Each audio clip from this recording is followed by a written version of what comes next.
நம்ம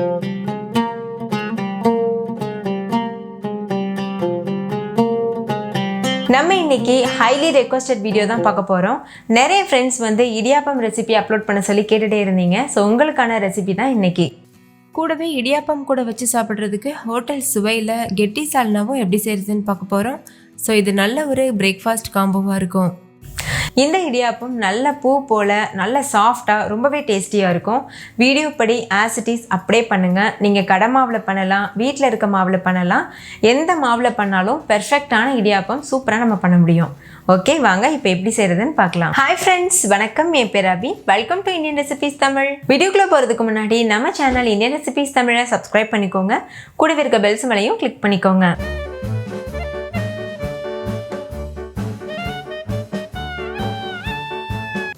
ஃபஸ்ட்டு இந்த ரெசிபி பண்ணுறதுக்கு ஒரு கடாய் சூடுபடுத்திக்கோங்க. ஃபஸ்ட்டு நம்ம சால்னா தான் பண்ண போகிறோம். இதில் 2 டீஸ்பூன் அளவுக்கு எண்ணெய் சேர்த்துக்கோங்க.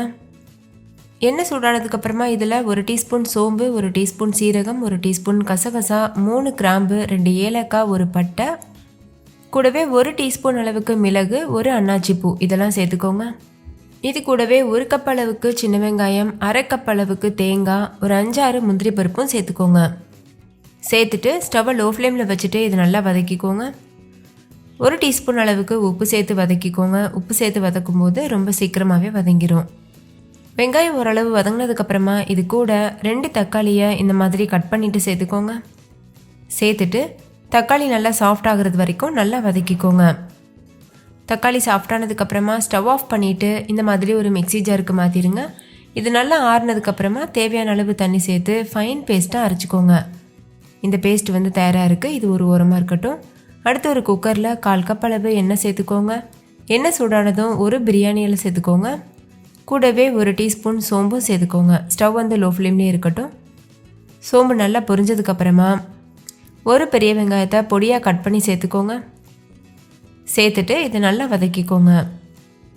வெங்காயம் ஓரளவு வதங்கினதுக்கப்புறமா 1 தக்காளியை கட் பண்ணி சேர்த்துக்கோங்க. நான் வந்து சின்ன சைஸ் தக்காளி எடுத்திருக்கேன். ஏன்னா ஏற்கனவே நம்ம 2 தக்காளி சேர்த்துருக்கோம்ல, அதனால். தக்காளி நல்லா வதங்கினதுக்கப்புறமா இதில் 2 டீஸ்பூன் அளவுக்கு இஞ்சி பூண்டு விழுது சேர்த்துக்கோங்க. சேர்த்துட்டு இஞ்சி பூண்டோட பச்சை வாசனை போகிறது வரைக்கும் நல்லா வதக்கிக்கோங்க. இப்போ பாருங்கள், இஞ்சி பூண்டோட பச்சை வாசனை போயிடுச்சு. இந்த ஸ்டேஜில் இது கூட மசாலா பொருட்கள் சேர்த்துக்கோங்க. 1/4 டீஸ்பூன் அளவுக்கு மஞ்சள் தூள், 2 டீஸ்பூன் மல்லித்தூள், 1/2 டீஸ்பூன் அளவுக்கு மிளகாத்தூள் சேர்த்துக்கோங்க. நான் வந்து காஷ்மீரி மிளகாத்தூள் சேர்த்துருக்கேன். இது காரம் கம்மியாக இருக்கும்.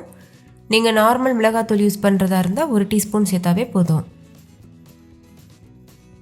அடுத்து இது கூட 1 டீஸ்பூன் கரம் மசாலா, 1/4 டீஸ்பூன் மிளகுத்தூள் சேர்த்துக்கோங்க. சேர்த்துட்டு ஸ்டவ்வை லோ ஃப்ளேம்லேயே வச்சுட்டு இதை நல்லா வதக்கிக்கோங்க. மசாலா பொருட்கள் நல்லா வதங்கினதுக்கப்புறமா இது கூட நம்ம அரைச்சி வச்சுருக்க விழுதை சேர்த்துருங்க. சேர்த்துட்டு நல்லா கலந்துக்கோங்க. இந்த ஸ்டேஜில் உப்பு வேணும்னா நீங்கள் செக் பண்ணி பார்த்துட்டு சேர்த்துக்கலாம். நல்லா கலந்ததுக்கப்புறமா இது கூட தேவையான அளவு தண்ணி சேர்த்துக்கோங்க. நான் மிக்ஸி ஜாரில் கொஞ்சமாக தண்ணி சேர்த்து அலசிட்டு சேர்த்துருக்கேன். நம்ம இன்றைக்கி கெட்டி சால்னா பண்ண போகிறோம், அதனால் தண்ணி அளவு கொஞ்சம் கம்மியாகவே சேர்த்துக்கோங்க. இப்போ இதை நல்லா மிக்ஸ் பண்ணிவிட்டு குக்கர் மூடி போட்டு மூடிட்டு ஹை ஃப்ளேமில் வச்சு 1 விசில் வச்சு எடுத்துக்கோங்க. 1 விசில் வந்ததுக்கப்புறமா ஸ்டவ் ஆஃப் பண்ணிவிட்டு ப்ரெஷர் தானாக ரிலீஸ் ஆக விடுங்க. ப்ரெஷர் தானாக ரிலீஸ் ஆனதுக்கப்புறமா நம்ம ஓப்பன் பண்ணி பார்க்கலாம். இப்போ பாருங்கள், 1 விசில் வந்துட்டு ப்ரெஷரும் தானாக ரிலீஸ் ஆயிடுச்சு.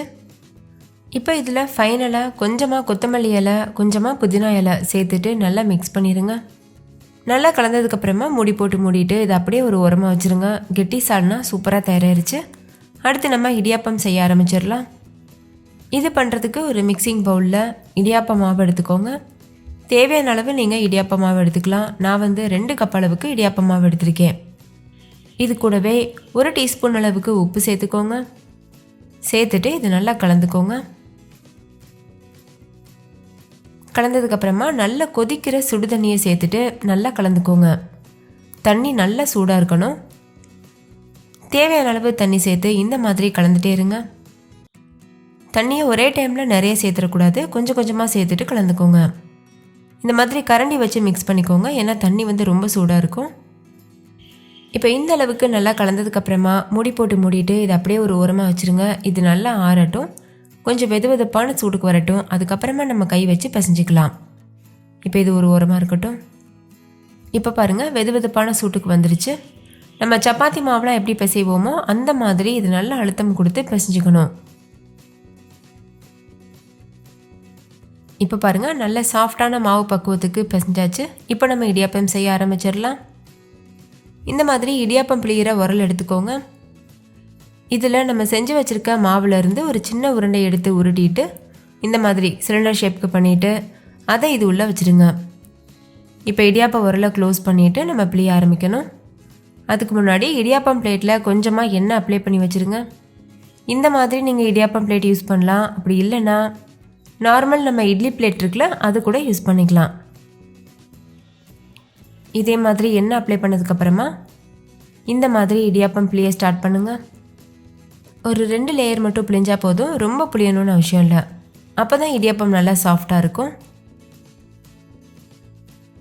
இப்போ பாருங்கள் ஒரு பிளேட்டில் இடியாப்பம் பிழிஞ்சாச்சு. இதே போல் மீத இருக்க எல்லா பிளேட்லேயும் இடியாப்பம் பிழிஞ்சு வச்சுருங்க.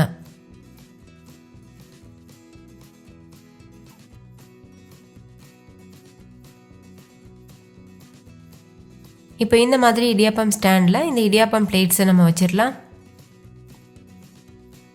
அடுத்து இந்த மாதிரி ஒரு இட்லி பாத்திரத்தில் தண்ணி சுட பண்ணிக்கோங்க.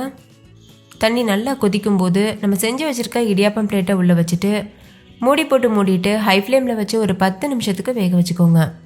இப்போ 10 நிமிஷம் ஆகியிருக்கு. ஸ்டவ் ஆஃப் பண்ணிவிட்டு ஓப்பன் பண்ணிடுங்க. இப்போ இதை வெளியில் எடுத்துகிட்டு ஓரளவு வெது வெதுப்பான சூடு வந்ததுக்கப்புறமா நீங்கள் சர்வ் பண்ணிடலாம். அவ்வளோதான், நீங்களே பாருங்கள் பூ மாதிரி இடியாப்பம் சூப்பராக தயாராக இருக்குது. எவ்வளோ சாஃப்டாக எவ்வளோ பெர்ஃபெக்டாக வந்திருக்கு பாருங்கள். வீடியோ படி அப்ளை பண்ணுங்கள், நீங்களும் பெர்ஃபெக்டான இடியாப்பம் பண்ண முடியும். இந்த இடியாப்பத்து கூட அந்த சால்னா வச்சு சாப்பிடும்போது பக்காவான காம்பினேஷனாக இருந்தது. ஸோ கண்டிப்பாக ட்ரை பண்ணி பாருங்கள். உங்களுக்கு சால்னா பிடிக்கலைன்னா நீங்கள் தேங்காய் பால் வச்சு கூட சர்வ் பண்ணலாம்.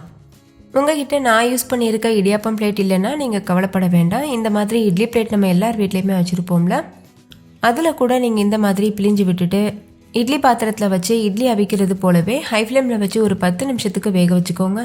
அப்போ கரெக்டாக இருக்கும். அவ்வளோதான், ரொம்ப ரொம்ப டேஸ்டியான இடியாப்பம் கூட வச்சு சாப்பிட்றதுக்கு சால்னா ரெண்டுமே தயாராக இருக்குது. நீங்களும் கண்டிப்பாக இதே மெத்தடில் ட்ரை பண்ணி பாருங்கள். வீட்டில் இருக்க எல்லோரும் என்ஜாய் பண்ணி சாப்பிடுவாங்க. இதே போல் நம்ம சேனலில் நிறைய வெரைட்டியான இடியாப்பம் ரெசிபி இருக்குது. அது எல்லாத்தோடைய லிங்க்கும் டிஸ்கிரிப்ஷனில் தந்திருக்கேன், வேணா செக் பண்ணி பாருங்கள். ஈவன் ராகி மாவில் கூட நம்ம பூ போல் இடியாப்பம் பண்ணலாம். அந்த ரெசிபியும் நான் அப்லோட் பண்ணியிருக்கேன். அது எல்லாத்தையும் செக் பண்ணி பாருங்கள், அதுவும் உங்களுக்கு ரொம்பவே பிடிக்கும். இந்த இடியாப்பத்தை நீங்கள் சால்னா கூட தான் வச்சு சாப்பிட்ணுன்னு கிடையாது. உங்களுக்கு விருப்பமான எந்த கிரேவி கூட வேணாலும் வச்சு சாப்பிட்லாம். பக்காவான காம்பினேஷனாக இருக்கும். அப்படி இல்லைன்னா சிம்பிளாக தேங்காய் பால் வச்சு கூட நீங்கள் சர்வ் பண்ணலாம். ஓகே ஃப்ரெண்ட்ஸ், இந்த இடியாப்பம் உங்களுக்கு ரொம்ப பிடிச்சிருந்துச்சுல? பிடிச்சிருந்தா லைக் பண்ணுங்கள், உங்கள் ஃப்ரெண்ட்ஸ் கூட ஷேர் பண்ணுங்கள். நீங்களும் வீட்டில் செஞ்சு பார்த்துட்டு டேஸ்ட் எப்படி இருந்ததுன்னு கமெண்ட்டில் சொல்லுங்கள். தேங்க்யூ.